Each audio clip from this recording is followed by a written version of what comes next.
powered up by Brewers Outlet, the beverage supermarket in Sudbury. The club can't handle us, you know. No way. You were tearing it up. Now, by the way, this is Tony Reid, our MMA guru, and I saw the pictures, so there's no hiding. You were tearing it up in Vegas, my friend. I do what I can. I like to have a good time. We're not doing anything crazy, but we're big fans of MMA, so if we're getting in the mix out there, we're having a good time. And I don't know. I'm telling you, my money's on your wife, brother. I saw the picture. Yeah.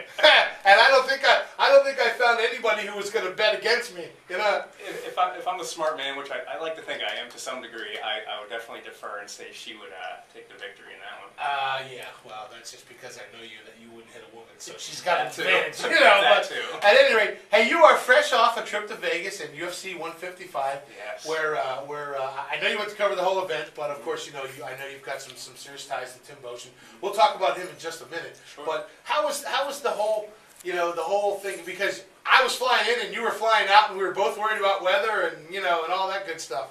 It was crazy. Like I said, I think I was one of the hots that day, and we woke up. I think we woke up at 2 o'clock that next morning, and just expecting the worst, of course. So we're driving like 40 miles an hour. I'm usually driving at 90, so that was killing me in itself. So we get there. The flight out was fine. All the flights were fine. We had no issues whatsoever. So as far as travel, it was fantastic, actually. Great. And I saw some great pictures from Vegas. You got to do a lot of stuff. I saw a lot of people that you interviewed, people that you hung out with, and before, during, and after the actual main event. Yeah, we the MGM was basically the unofficial official fighter and team and camp hotel. So we kind of hung out there, made our rounds. Ate dinner there. Did a tiny bit of gambling there, and I had some stuff lined up going out, so I worked those angles. But then if you're walking in the casino and if you're familiar with the people, you're just going to be bouncing off guys that you could stop and say hi to, talk to, interview.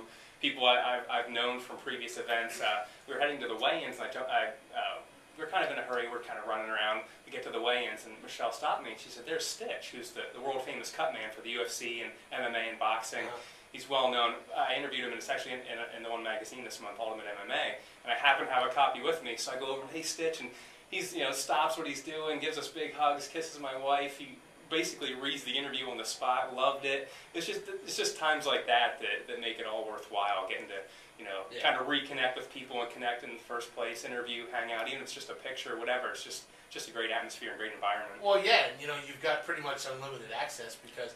First of all, you know who everybody is. Yeah. And second of all, they're all like in one collective place. That's the beauty of it. I mean, everybody's in like a 2,000 square foot room as long as you know who you're looking for, and can kind of just have the personality to go up and talk to someone and tell them who you are, or just break in the ice. Or like I said, a lot of guys at this point I know on some level, some better than others, but I mean, if I had guys stop me like, "Hey, you look familiar. Where do I?" And that's just kind of cool in and of itself. Yeah, you're not shy. No, not at all. No, definitely. So let's talk about UFC 155. Yes. The card itself was a great card, and there were some really good fights.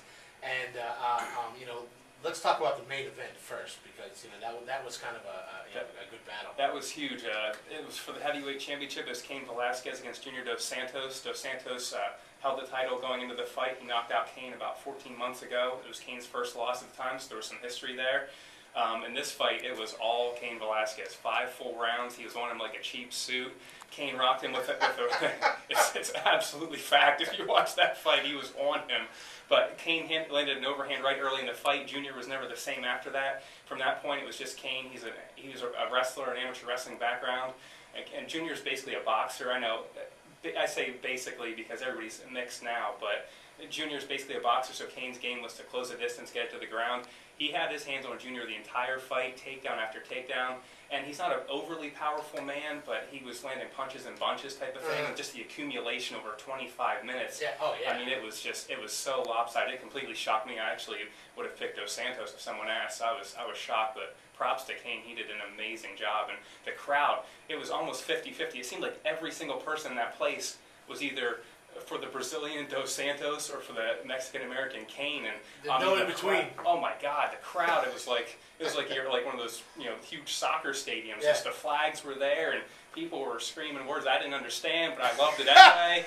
It is what it is. And did somebody translate that for you, or what? Michelle and I were just looking at each other like, I think he's rooting for him. Yeah, really. So that was the main event, which as you said, turned out to kind of be not go really the way you thought it would. Yeah, not at all. You know, and so let's talk about Tim's fight because Yeah. you know I know that's the main thrust of what all of us want to talk about. Yeah, everybody asked me when I got back, at work, and just people like, how was the trip? I said, well, other than the blatantly obvious negative, it was great. So the fight, first round, it basically went Tim was implementing his game plan. He, kept it standing. They traded on the feet a little bit, punches and kicks and some exchanges. It was pretty even. Tim got a takedown. He kind of closed the distance a little bit, landed a takedown. Costas landed an uppercut. Tim said it looked bad, but it didn't overly affect Tim's game plan. Tim landed a strong front kick, which is kind of the signature move towards the end of the round, and he said he could tell that it kind of rocked Costas, and Tim went to pounce to kind of possibly end the fight. Costas was saved by the bell. Call him Zach Morris, if you will. He was saved by the bell. So at that point, Tim said his hand is not broken, so I want to clear that up. I know during the fight they said Joe Rogan kind of alluded to the fact that his hand might be broken. His hand is not broken. After the first round, Tim said he felt like what turned out to be cartilage torn off of his rib, which I guess is like being shot with a shotgun and point blank range in your ribs. So he was dealing with that. Going into the second round, inadvertent, accidental or not, he got eye poked, and his eyes swelled up immediately. And he couldn't completely see it, lost vision in that eye. He was battling that. Costas, at one point, it was an accidental headbutt. So he gets headbutted. He has a huge gash on his forehead, just blood gushing. He loses vision in the other eye. And well, I saw a picture, and I'm gonna assume, okay, because I'm not a real big mixed martial arts guy. I know enough about it to fake you out.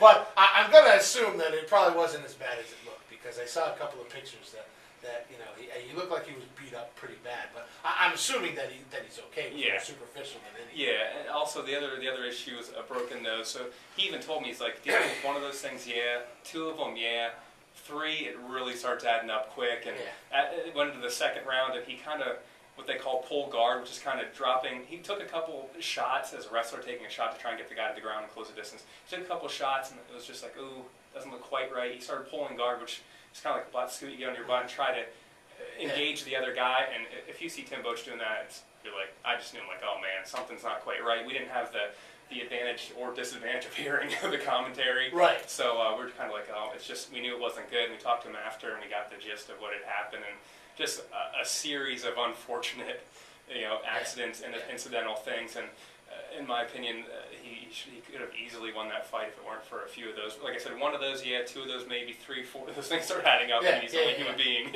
Yeah. So he was the victim of a TKO. Yeah, the third round, 2 minutes 11 seconds of the third round. Referee Kim Winslow stepped in and stopped the fight. I mean, probably for the best at that point. It's just for Tim's safety at that point. There were some between rounds you could hear after I watched it later in the hotel. His coach Matt Heumann, him going back and forth, and Matt asked, if he wanted to quit, and he said, I heard that. Yeah, I saw that. Definitely not. Yeah. That's a good way to put it. Yeah, thank you.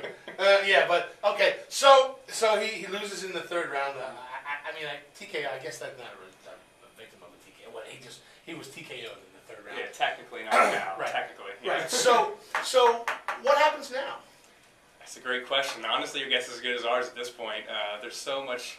Like I say, I say this till I'm blue in the face, but there needs to be some ranking system. There's really no ranking system. It's kind of like we'll throw whoever we want against whoever we want. So you literally don't know what's next, and that's kind of the not scary part, but the unsettling part.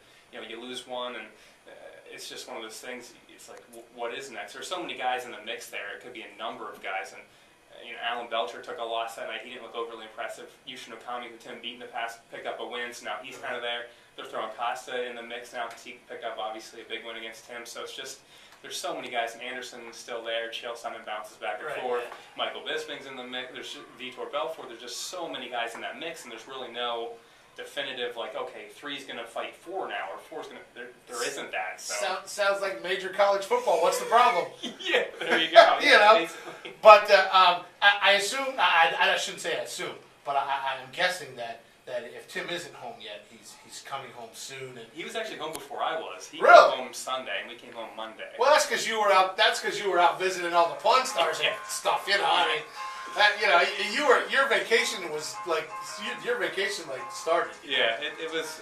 We had to take an extra day, and and kind of enjoy things as much as we could. Like I said, no matter what I'm there for, if I'm there for Tim, that's going to definitely put a huge damper on our weekend. So it is what it is. We still try to enjoy ourselves and make the best of the situation that was at the time. Well, yeah, and then you get to hang out in Vegas for a couple of days. How I got to get running here, but and I don't want to get off the subject, but I was very intrigued by the Pawn Stars thing. Yes. Because I thought maybe you really got in over your head, and you had to like Hawk or Diamond or something to get home or whatever. But I didn't really put two and two together there at first. We were just big fans. Like I said, I'm not a gambler, so we were going purely, again, as fans to see the store. None of the guys were there. They're only there during the week, we were told. So they were just random dudes working the counter. So we got to see the store. I met Anthony Bourdain there, who I'm a fan of, through Travel Channel and the shows he's on. I got to meet him. His wife's involved in jiu-jitsu. So there's all kinds of intermingling things you wouldn't even realize that people are enjoying the sport. Bump into someone like that. So it's just a good environment, fun time. So it was a good trip overall, other than, as you would say, other than the elephant in the room. It was a great trip. Wait, there was an elephant in the room? I don't want to know. A tiger too. I don't want to know. That's enough of that. This is a family show, my friend. Just remember that. But so what's up for you next? Oh man, just staying busy. Stuff still going on Tap Out Magazine, MMA Worldwide. Bunch of interviews I'm still trying to finalize for the book. Ultimate MMA Magazine. I'm starting in Fighters Only Magazine next month. So just writing, staying busy with the website. I'm finishing a year-end fighters, basically MMA awards through my website, recognizing some of the outstanding fighters and fans and stuff and people in the industry. So I'm working on that. There's a bunch of things going on. I know you're always busy. Always. Plus you have a real job too. I do have a real job that pays. I do. It's amazing how that works. Sometimes you got to do what you got to do. You know what I mean? Absolutely. By the way, I really like the seafood. Yeah. Nice. On Italian urban cheese. All right. Just keep that in mind. Chad always wants something. You guys have to put a list together, and I'll get you in one room someday, and I'll just drop off a big platter. Or something. There you have it. Next year's Christmas party will be on you. How's that? All right. Invite me. We'll just do hors d'oeuvres and subs. Gotta love it. Hey, I'm glad you had a great trip. Yeah. And it's great to have you home. And we'll do some more of this as things progress. And whatever happens next, you'll keep us informed. Absolutely. I appreciate it. That is. By the way, your website is rattling-the-cage.com and reidfightwear.com. And you can find you on Twitter at Reid Rattlecage. You can check out my videos on YouTube. We talk about our videos and interviews. I have them all uploaded on our YouTube page, Rattling the Cage MMA. Thanks, buddy. I appreciate it. Awesome. That is Tony Reid, our MMA Insider guru type dude. And we will be back with Tim Sweeney, president of the Penn State Football Letterman's Club, coming up next on the Trophy Michael Show, powered up by Brewers Outlet on ESPN Radio.